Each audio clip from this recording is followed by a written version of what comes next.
Hello everybody and welcome back to my channel, and if this is your first time here, hello, welcome. This is Social Patience and I Am Patience, and in today's video I'll be telling you about the weird moments along my natural hair. It was just a transition from having short hair to long hair, or just things that I noticed along the journey that I want to share with you in case you're going through it, knowing that it's not weird, it's normal, and it's okay to not feel 100 about it. And I'll give you tips on how I navigated it, or if I'm still navigating through it, and then how you can do so as well. So don't feel alone. Here are 10 moments along my natural hair moments that I thought was kind of weird. But before we get into them, remember to like this video, subscribe to my channel, and ring the notification bell so you do not miss out on any of my future videos. Let's get straight into them. The first one is certainly finding products that work best for my hair. If you watch a lot of YouTube videos, including my own, I probably say it many times, find products that works best for you. But how do you do that? Where do you go to find products that works best for you? And how do you know if the product is working best for your hair? Well, that was pretty weird for me at the beginning. And I, like many naturals, started with Cantu. I had Cantu conditioner, shampoo, leave-in conditioner, oil. I was Cantu'd out. So if you don't know what products works best for you, you can take suggestions for what you see works for other people with similar hair types. I chose Cantu because I heard people talk about it, but also for affordability purposes. All the Cantu products I bought were under $8. So it was very affordable for somebody in college who was just beginning her natural hair journey. You can also watch my video on how I grew my hair for a full list of every single product I used in like 5 years. So it's very detailed. And start from there. How you would determine if the product works best for your hair is typically that after you use it, how does your hair feel? And not just one time. Use it for at least a month. I would say a good 2 to 3 months. You will start to notice a pattern. So whether it's a new shampoo, does your hair feel weighted down? Does it feel clean? Does it feel like there's still some buildup on it? With your leave-in conditioner, does your hair get dry quickly? How quickly does it get dry with this one versus the previous one you were using? So let's say the other one, your hair will feel moisturized for a good week, but now you switch to a new leave-in conditioner and your hair feels dry after 2-3 days. Then you realize that it's not really working for you. You can also look at the hair oils. How does it make your hair feel? Is it feeling sticky? Your hair is tucking on a lot of buildup. So those are just some things you can analyze to see if a product is working best for your hair. I currently still switch products here and there, but I'm pretty grandfathered into my products, but I'm still open to the future exploring new ones. The next thing that was weird for me was transitioning from a TWA to an afro. I wasn't sure how my hair was really doing until almost a year in, because I used to wash my hair, condition it, leave in, comb it out, and then pat it down when it was still wet. And I would do that every single week because I had my wash day every single week. But then one day I decided to try something I saw on the internet, sectioning my hair, banding it in a small like bantu nuts form. But it wasn't really bantu nuts, it was more of circles. And I left it in my hair for about a day or two before I combed it out, and my hair was stretched out. And then another time I left it for like 2 days on a trip to Atlanta. By the time I got there, my hair was an afro. I didn't know how to feel about it. It was very hard for me to take care of an afro from day to day because I wasn't sure, I wasn't yet doing the banding method. So when I put on my bonnets in the evening and then I go to bed and I wake up, my hair squished out and I have to comb it. It was a very weird transition because I hadn't gradually gone to that. I went from always patting down my hair to now having this little afro, but it was still an adjustment I had to make if I wanted to keep my hair in an afro. And once like you start having, you know, the hair in an afro, it looks big, it looks nice, puffy, fluffy, it's hard to go back to just patting it down. But I found different ways that worked for me, and I didn't have to do it any longer because then the pandemic happened and I started putting my hair in plaits, and that's a whole other long detail. If you want how I do my hair, watch that video and you will get the full on details. But after that whole transition, I had to also hone in on my hair care routine. During the first year, and I'd say maybe a little bit of the second year, I would wash my hair, shampoo in 1 week, and the next week I would co-wash, which co-washing was very popular back in 2018, 2019. And then I realized, why am I putting conditioner on dirty hair? And it's probably contributing to buildup. Because after I co-wash, I will say my hair did feel very nice and moisturized, but that's because I wasn't washing the hair. I'm literally putting water on all those products that were mixing together, and that's probably why it's making the hair look really nice, but then it'll feel really dry after a few days. So I stopped co-washing, and I started getting into a more sustainable hair care routine, especially during the pandemic, where I started washing my hair every 2 weeks instead of every week. And I had a whole routine about putting it in plaits, only with water and shea butter, leaving it for about 9 to 10 days, taking it out for a couple of days, and then doing it all over again. And that was a very good hair routine for during those hard times. Now after I came back out, I started incorporating more mini braids, mini twists, protective styles, and every year I reevaluate my hair care routine and then make adjustments as needed. But you don't have to keep the same hair care routine year after year or even month after month. Change it, but I'll say at least give it a year, because then you'll be able to see the progress that you have made, and then you can reflect on the changes you should make for the next year. And while I was doing all of that, I was also starting to really learn my hair texture,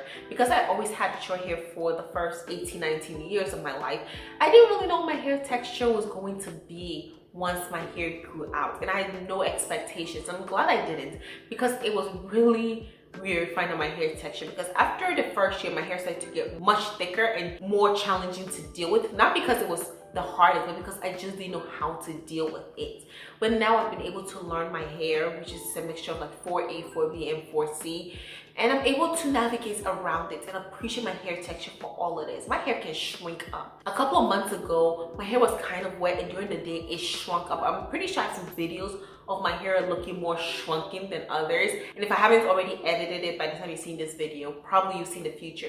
But all of this was filmed around the same time, but my hair just shrunk up into much smaller hair, and it can shrink up all the way to like this much. It's hard for people to believe I have 4C hair, but it's definitely 4C, and even though it's long like this now, it can literally shrink up to my scalp. And that's just the hair texture I have, and I'm able to appreciate and learn it. And because I learned it, I found that my hair works best in stretch states, and that's why I typically keep my hair stretch states when you see me on this channel, because it's just easier for me to deal with, more conducive to my lifestyle, and preventing breakage as well. The fifth thing that was weird was hair on my neck. Has anybody felt that way when you've had short hair for all of your life and hair has never touched your neck? It's super weird when your hair starts falling and now it starts almost stabbing at your neck. I started to feel this way, I'll say, in 2021 when my hair started falling. So this was 2.5 years into growing my hair, and my hair started falling, and I started feeling it on my neck, and that's what really encouraged me to do the plaits, because there was no way that felt comfortable in any way, shape, or form. Now I'm used to it because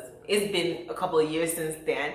But it was really weird. So if you're the type of person who's never had long hair, and then all of a sudden your hair is touching your neck and you feel it being weird, you will get used to it. Even the ear thing, like it used to be on my ear and then it would feel kind of scratchy, and I have to like put it behind my ear because I didn't like the way it feels. And I think now it doesn't bother me as much because it's still not really on my neck, but it just goes down to my back. So it's not really ending at my neck or my ear, like poking me when it's in its natural state. The sixth thing that was weird was finding the best protective styles. For the first couple of years, I hardly ever did protective styles. I got cornrow like twice, but it wasn't something that I would do on a regular because it costs money. And I just didn't know what protective styles really were. I was struggling with my hair. My hair was out every single day until, like I said, the pandemic. I really started to put my hair in plaits. And then I found out what protective styles worked best for me in summer of 2021. I was living in Michigan at the time, and once I just saw a video of somebody doing mini braids, and I just liked it. I was like, okay, I can see this being so easy on my hair. So one night, I don't even think I planned it. It was like 4th of July weekend.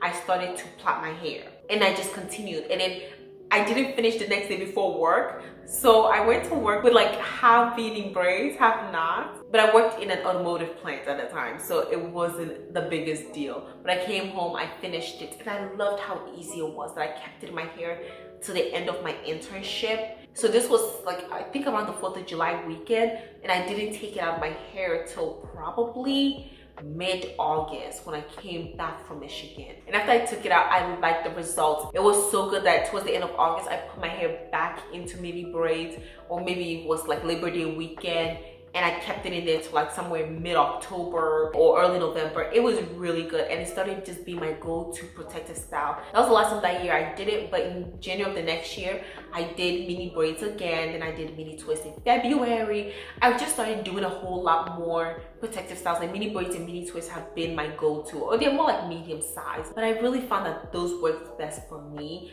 above all the other styles because I can't cornrow, I can't flat twist, I can't do the 3-strand twist. So just regular mini twist and mini braids just works best for me, and those are my go-to protective styles.